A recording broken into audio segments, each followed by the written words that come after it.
allora eccoci qua all'interno della nostra rubrica del Memento, e questa sera, Ermanno, la dedichiamo a Borsellino. La dedichiamo a Borsellino e in parte anche ovviamente al giudice Falcone, ai due nomi che sono legati a doppio nodo tra di loro, due vittime. 32 anni fa gli attentati di Capaci e il 19 luglio appunto l'attentato di via D'Amelio, il maxi processo, la lotta alla mafia e poi i tanti depistaggi, i tanti punti interrogativi, una verità che ancora non si conosce sulla morte di questi due giudici. Possiamo dire che sono doppiamente vittime.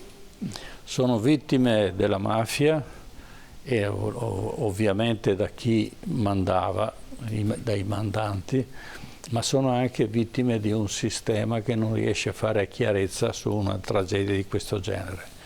Diciamo che Borsellino e Falcone hanno lavorato e hanno faticato e sono morti per noi e non non solo per fare un mestiere. E naturalmente questo non è stato sufficientemente riconosciuto. Piangiamo la vittima, ma non riusciamo a dare dignità a queste due vittime che sono stati dei veri eroi.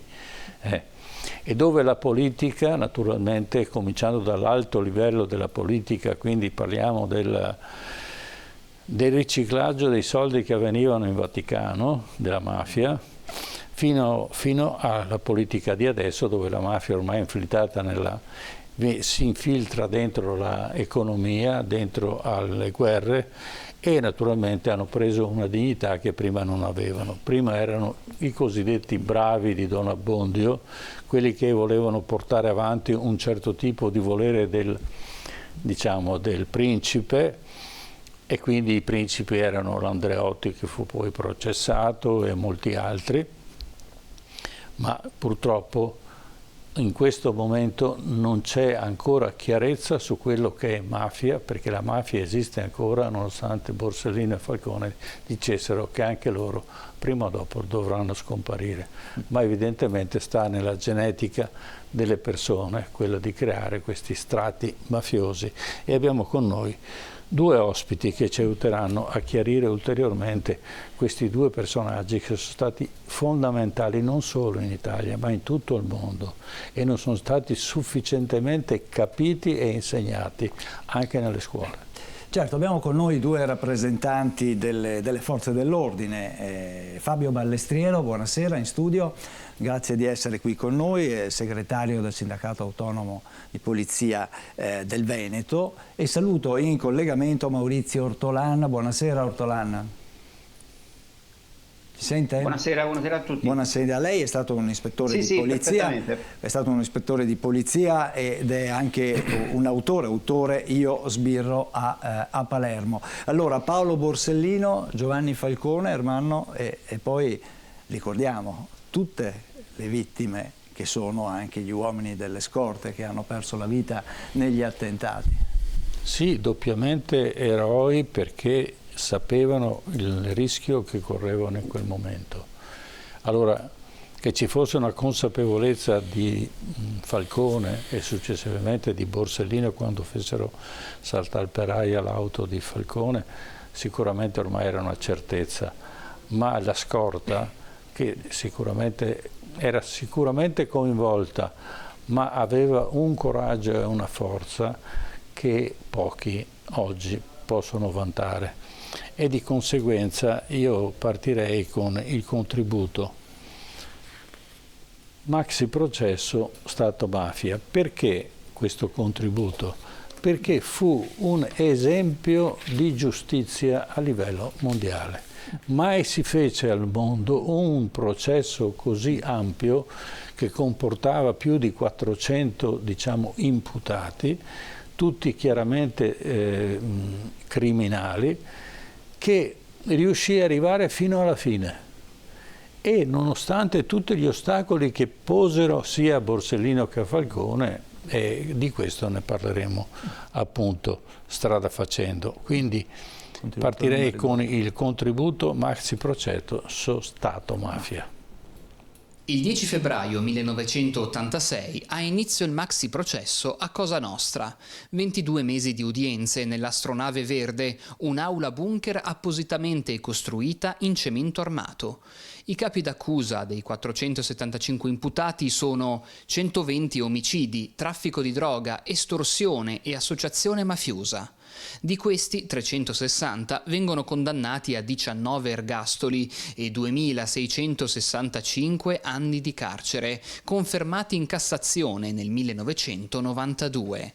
L'esito della sentenza non è apprezzata da Cosa Nostra, la quale diffamerà il pool per screditarne i componenti, così come aveva precedentemente fatto il capo dell'ufficio istruzione di Palermo, Antonino Meli, durante le indagini che portarono il pool antimafia al maxi processo. Infatti, già nel 1989 furono inviate a Palazzo di Giustizia di Palermo lettere diffamanti a carico di Falcone e Borsellino, di un informatore anonimo soprannominato il Corvo. Questo era certamente un funzionario a conoscenza delle attività di Falcone, che lavorava alla sezione penale di Palermo. Tra le accuse, il Corvo affermava che il giudice avesse manipolato un presunto pentito per incastrare Totò Riina, l'allora capo di Cosa Nostra. Nell'estate dell'89, davanti alla casa al mare di Falcone, in Addaura, fallisce un attentato. Anche questo evento viene utilizzato per diffamare il giudice, accusandolo di essersi messo i 58 candelotti di dinamite per contrastare le accuse del Corvo. Dopo il maxi processo, a Falcone viene offerto il ruolo di direttore degli affari penali al Ministero di Grazia e Giustizia da Claudio Martelli, braccio destro di Craxi. Falcone a Roma indaga sui collegamenti Stato-mafia, quella parte dello Stato che interferiva sulle indagini di Borsellino e Falcone alla ricerca dei mandanti e degli sfruttatori delle organizzazioni mafiose. Così offre le prove per il processo Stato-mafia, iniziato nel maggio del 2013 e conclusosi il 27 aprile 2023, con la tragica assoluzione di funzionari dello Stato e politici di alto rango e la prescrizione per i mafiosi indagati. È il 23 maggio 1992 quando Giovanni e la moglie Francesca atterrano a Palermo con l'aereo dei servizi segreti e salgono insieme alla scorta sulle 3 auto blindate. Arrivati allo svincolo autostradale fra Palermo e Capaci, una terribile esplosione disintegra il corteo di auto. Giovanni Falcone, la moglie e gli agenti della scorta muoiono nell'attentato. È la fine del grande magistrato, simbolo della giustizia che ha dedicato la vita alla lotta alla mafia e che comprese il collegamento fra le fila marce della politica e le attività della criminalità organizzata. Ecco, lascio la parola perché non c'è nulla da commentare. Lascio la parola a Fabio Balestro. Intanto buonasera a tutti, buonasera ai telespettatori. Oggi è una giornata del ricordo. Oggi è il 19 luglio, 32 anni fa, la strage di Via D'Amelio, in cui appunto perse la vita il giudice Borsellino e gli uomini della scorta, i nostri colleghi, insieme poi tra l'altro 2 mesi prima, il 23 maggio, con Falcone e anche lì gli uomini della scorta. E che cosa può fare o che cosa ha voluto fare il sindacato di cui io faccio parte all'indomani di queste efferate stragi? Ha voluto svolgere un compito che noi riteniamo essere fondamentale per restituire quella dignità di cui parlavamo poco fa, o tentare di restituirla. Abbiamo sin dal 93 commemorato, celebrato ogni anno, e continuiamo a farlo costantemente ogni anno, abbiamo ricordato queste vittime con delle iniziative che noi abbiamo chiamato Memorial Day, e a ogni maggio, dal 93 sino al maggio di quest'anno, noi ricordiamo questi fatti e crediamo questo sia uno dei compiti principali, quello della memoria, proprio per fare in modo che innanzitutto le nuove generazioni abbiano conoscenza di questi fatti e di come si sono svolti. Abbiamo il dovere di farlo anche perché questa dignità non venga 2 volte calpestata, non solo per coloro i quali, colleghi e i magistrati sono morti, ma anche e soprattutto per i loro familiari, che hanno il diritto ad una giustizia giusta e hanno diritto a che il ricordo dei loro familiari possa essere un monito e possa anche servire evidentemente a sollevare quella coltre che evidentemente da troppo tempo non consente di raggiungere la verità vera, diciamo così. Ecco, quindi il compito che noi il peso, diciamo così, che abbiamo ritenuto di dover portare avanti è il compito della memoria, affinché non si stenda invece, cosa che tentativi che sono stati fatti, quello dell'oblio, no? Cioè di dimenticare, di lasciare che le cose, come dire, il tempo le sciolga in qualche modo, no? Ecco. Invece noi pervicacemente in questi anni abbiamo portato avanti questo vessillo, diciamo, cioè il vessillo della memoria, che crediamo poi faccia il paio con ciò che ha detto per esempio Falcone, no? Non lo cito testualmente perché parafrasando più o meno il concetto, e cioè che la mafia è una cosa inventata dagli uomini e come tale può finire. Può finire come? Secondo noi può finire soltanto attraverso una cultura della legalità, una cultura che porti al rispetto delle istituzioni. Spesso lo vediamo anche ai giorni nostri, ciò non accade, registriamo costantemente, per quanto riguarda anche i nostri appartenenti alle forze dell'ordine, poliziotti, carabinieri, eccetera, continui attacchi che vedono le nostre forze dell'ordine spesso e volentieri invece non assolutamente tutelate, e questo è uno dei messaggi che invece noi vogliamo far passare, e cioè dobbiamo tutelare le forze dell'ordine, o tutelare chiaramente tutti coloro i quali, giornalisti, magistrati, quindi anche la vita civile, voglio dire, no, perché crediamo che questo sia uno dei valori fondamentali. Certo. Altrimenti sarebbe vana o sarebbero vane le morti di cui abbiamo purtroppo parlato. Altro discorso chiaramente è tutto l'aspetto giudiziario e tutto ciò che dietro a queste stragi evidentemente si è cercato di verificare, ma che evidentemente non ancora siamo riusciti ad avere una verità certa. Appunto, allora diciamo che i processi servono per arrivare a una soluzione, soluzione di condanna o di assoluzione, e questo naturalmente dipende. Ma i processi servono anche a chiarire i fatti e soprattutto in questo tipo di processi i fatti devono essere chiari. Chi ha fatto chi e chi c'era dietro coloro che al Totò Riina che sembra il capo, ma invece è, diciamo, quello che fa gli attentati, ma non è il mandante. Ci sono ben altri interessi da coprire. E poi nei processi successivi si è affrontato questo problema, però non si è mai arrivati a nulla. E questo è il grosso, diciamo, problema della giustizia, non solo italiana, ma anche di tutti gli altri paesi. Quando si vanno a toccare certi livelli, la verità non è mai quella che emerge del tutto. Prego al professor Maurizio Ortolà, che ci può raccontare un po' meglio la sua esperienza di persona direttamente interessata, perché ha vissuto quel periodo. Sì, di nuovo buonasera a tutti. Innanzitutto un paio di precisazioni. Io ho avuto l'occasione e l'onore di conoscere sia il dottor Falcone che il dottor Borsellino, ho lavorato con loro. E l'ultima cosa che avrebbero voluto essere nominati, ricordati come eroi, perché tutti e due, e ripeto tutti e due, hanno sempre detto che quello che facevano loro era semplicemente il loro dovere. Il dottor Borsellino in particolare diceva sempre che la cosa importante per lui era guardarsi allo specchio alla fine del mese e dire che si era guadagnato lo stipendio.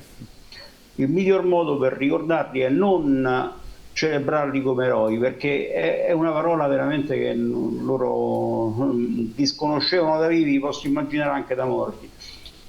Semplicemente il miglior modo per ricordarli è quello di non consentire che venga smantellato quel loro sistema di indagine. Un sistema di indagine basato principalmente sull'ausilio dei collaboratori di giustizia, che sarebbero ancora più preziosi per arrivare a verità sui possibili, e ripeto possibili, mandanti delle stragi, ma non sicuri, non certi.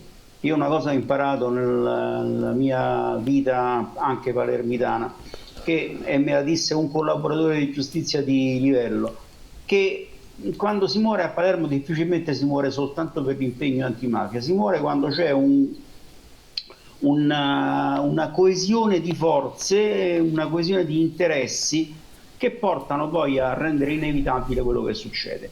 La stessa cosa posso dire per quanto riguarda i colleghi delle scorte. Nessuno di coloro che fa le scorte mette in conto, cioè tutti mettiamo in conto, tutti mettono in conto che può succedere qualche cosa, ma l'abitudine a svolgere certi tipi di servizi fa sì che tutti quanti pensiamo che a noi non debba succedere questa cosa. È una falsa convinzione. Nessuno avrebbe voluto sicuramente essere ricordato come eroe, tutti quanti avrebbero voluto continuare a vivere le loro vite. E il miglior sistema, dicevo, per ricordare anche loro è quello di non consentire che venga smantellato il sistema dei collaboratori di giustizia, e il sistema di indagine inventato da Falcone e Borsellino è quel sistema che poi si è avvalso nel tempo di strumenti efficacissimi quali le intercettazioni telefoniche, le intercettazioni ambientali, e per ultimo con la tecnologia che è arrivata in tempi più recenti col discorso dei Trojan sui telefonini, che questa è la cosa che più teme la politica, e non a caso una politica trasversale è quella che sta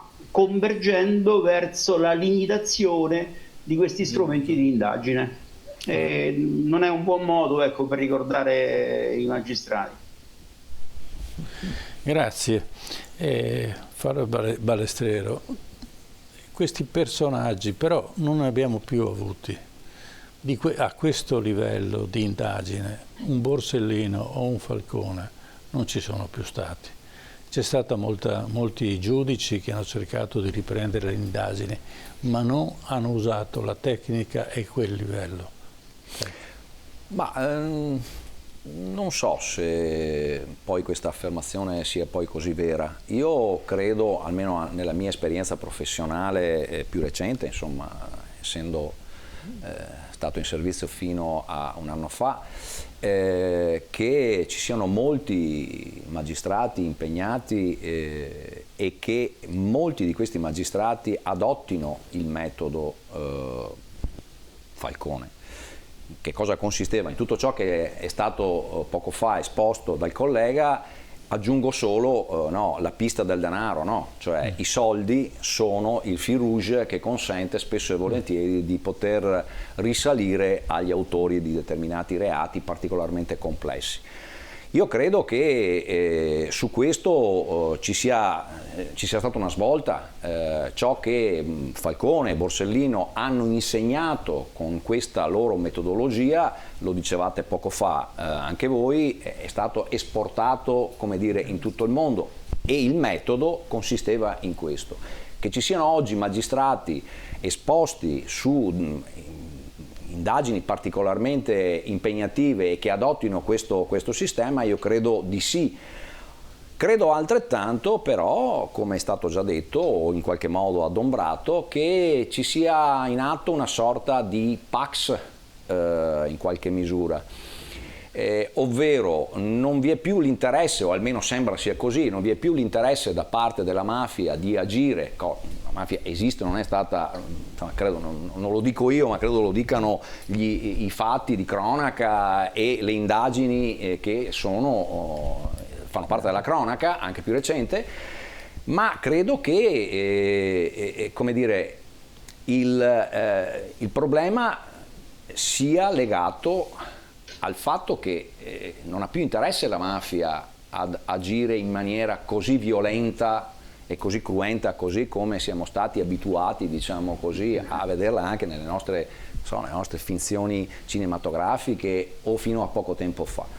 Oggi vi è invece una metodologia diversa e i soldi sono evidentemente il grimaldello, e qui vi è un insieme di complicità che sono evidenti nel mondo economico, il mondo finanziario soprattutto, che evidentemente è colluso, e questa collusione chiaramente non è facile da smantellare, perché, come dire, l'aspetto cruento suscita un allarme che evidentemente induce anche la politica, oltre che attraverso l'opinione pubblica, ad agire in determinate modalità, e le abbiamo viste, no? Proprio per reprimere il fenomeno, sia in maniera appunto repressiva e sia anche in maniera preventiva.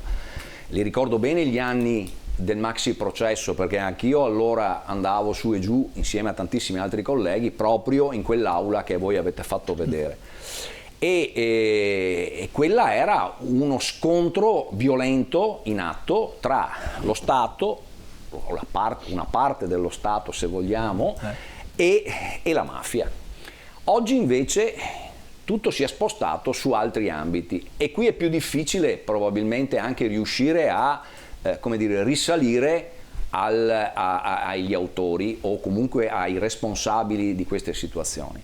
Certo rimane il dubbio pesante che la collusione non sia soltanto, ripeto, a livelli, come dire, di bassa cucina, ma che purtroppo vi siano anche collusioni molto più alte. I processi che sono stati fatti in questi anni, di cui voi avete dato notizia nel vostro servizio, lo confermerebbero, anche se va detto, così come è stato precisato, che una verità al riguardo non è stata definita e nessuna responsabile politico è stato individuato, pur se invece sospettato, eccetera, eccetera, eccetera.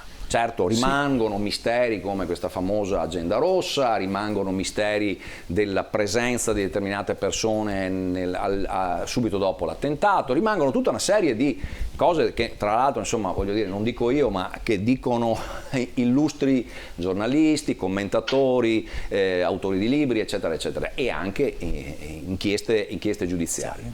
Però evidentemente non si è riusciti sinora ad ottenere una verità accettabile, forse. Ecco, il sospetto forte che ci sia una collusione, che i mandanti possano essere più in su di coloro i quali sono stati attualmente, i vari Provenzano, Riina, eccetera, eccetera, ritenuti responsabili di questa sorta di cupola, rimane ancora, e questo è il dovere che abbiamo. Per questo la memoria è importante, per questo oggi siamo qui, e vi ringrazio anche a nome anche di tutti i colleghi, proprio perché è positivo che si continui a ricordare e lo si continui a fare, proprio perché questo è un pungolo, pur se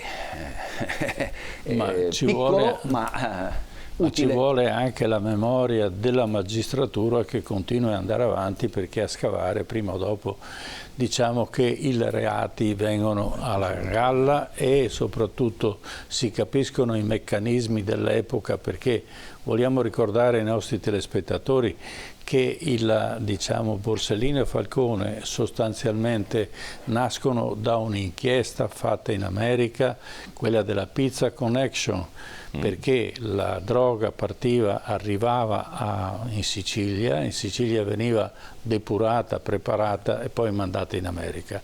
Gli americani, se hanno una cosa che non gli va giù, è quando vengono in qualche maniera presi per il naso.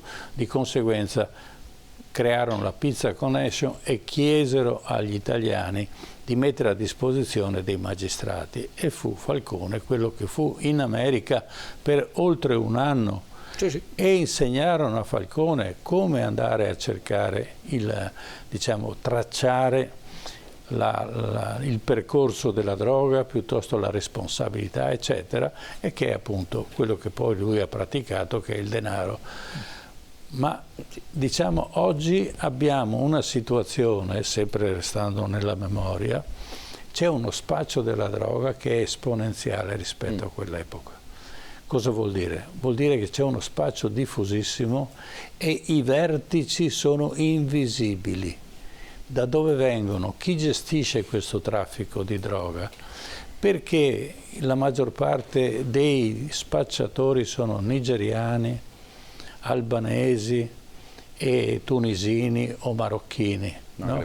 Evidentemente c'è un'organizzazione internazionale a cui il nostro Stato, ma soprattutto l'Europa, non vuole fare fronte perché stanno scappando. Lascerei la parola a Maurizio Ortolan.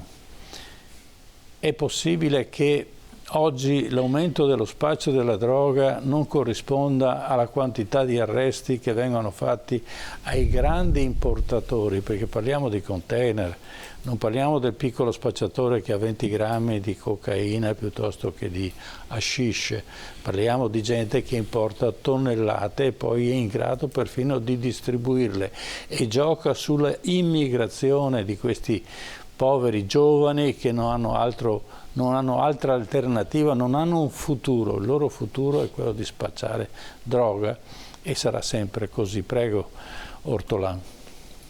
Guardi, il traffico di droga è qualcosa che ho sempre affrontato e approcciato in una maniera di impronta americana, un po' come affrontarono all'epoca il discorso del proibizionismo, che alla fine ci hanno dovuto togliere mano, ci hanno levato mano perché non riuscivano a venirne a capo. Il discorso del traffico di droga è assai più complesso. C'è stata una recente indagine di un istituto medico che ha analizzato le acque del discarico delle principali città europee e si è visto che la percentuale di residui di sostanze stupefacenti, in particolare cocaina, è praticamente tale da poter ipotizzare che almeno un 15% della popolazione di una grande città ne faccia un uso abbastanza regolare. Ora, scandalizzarsi poi di fronte al piccolo spaccio e allo spaccio minuto dovrebbe presupporre anche un po' di un esame di coscienza da parte di quelli che spesso si lamentano dello spaccio, ma in realtà poi sono consumatori occasionali, ecco. Perché purtroppo è un fenomeno che è particolarmente diffuso, forse andrebbe affrontato non sul piano della repressione pura e semplice, perché abbiamo visto, l'esperienza ce l'ha insegnato, che la repressione pura e semplice in uno Stato, tra virgolette, democratico non ottiene risultati possibili, perché i 300 kg di cocaina purissima, i 200 kg, i 50 kg sequestrati, diciamo, settimanalmente a Gioia Tauro piuttosto che a Rotterdam, piuttosto che a Madrid o da un'altra parte, sono soltanto una goccia nel mare di quello che quotidianamente passa e serve per la richiesta, perché il traffico di droga è qualcosa che ha un mercato e un mercato che richiede, è chiaro che stimola l'offerta del prodotto.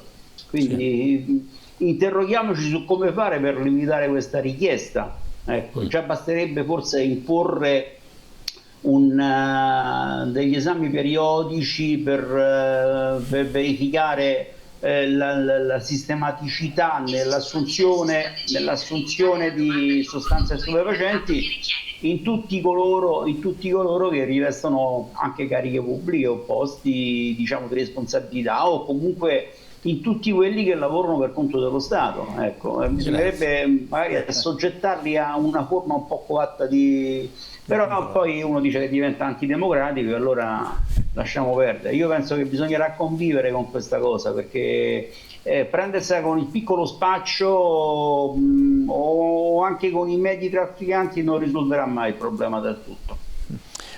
Fabio Balestrero, a lei una conclusione. Allora, su questo aspetto della droga segnalo che va aggiunto a quello che è la comune cognizione che abbiamo dello spaccio di sostanze stupefacenti tradizionali, quello che sta avvenendo su internet ove, da quello che si dice, sembra che la Cina o comunque l'Oriente sia, come dire, uno la fucina, la miniera da cui praticamente parte molta della droga chimica, che è per alcuni versi ancora più pericolosa, certo, non fosse che quella che già abbiamo lo è di per sé, perché crea dipendenza, eccetera eccetera eccetera, ma questa chimica come sappiamo il fentanyl in America sta facendo vittime peggio della pandemia, perché stiamo parlando di cifre a 100.000, 200.000, parliamo di migliaia di persone, di ragazzi soprattutto morti, oppure, come si dice, perché è la droga degli zombie, cioè ridotti da un punto di vista psicofisico in condizioni ormai irrecuperabili. E dalle notizie che avevo fino a poco tempo fa, il nostro servizio fa fatica. Noi abbiamo un servizio che chiaramente aggiorna continuamente la tabella delle droghe che sono appunto da considerare illegali o altro, e fa fatica a starci dietro proprio perché è una continua rincorsa a creare droghe, diciamo così, sintetiche che bypassano anche come dire, quelle griglie, quelle reti che servono a definire ciò che è legale da ciò che è illegale. Ricordo che il fentanyl è un prodotto farmaceutico che viene utilizzato poi dopo per aggiungerlo ad altro materiale e ottenendo i risultati di cui parlavamo prima, e quella è una vera e propria emergenza. Ora non voglio aggiungere, come dire, dolenze ulteriori. Quello che ha detto il collega poco fa è senz'altro vero, è un mercato, come tutti i mercati è una domanda ed un'offerta, ci inseriamo noi come forze dell'ordine che cercano chiaramente di tagliare l'offerta, e per alcuni versi con il sistema giudiziario che abbiamo noi qui in Italia anche coloro i quali lo utilizzano, ma insomma con un approccio chiaramente diverso, perché si tratta di dipendenze, perché per una serie di valutazioni.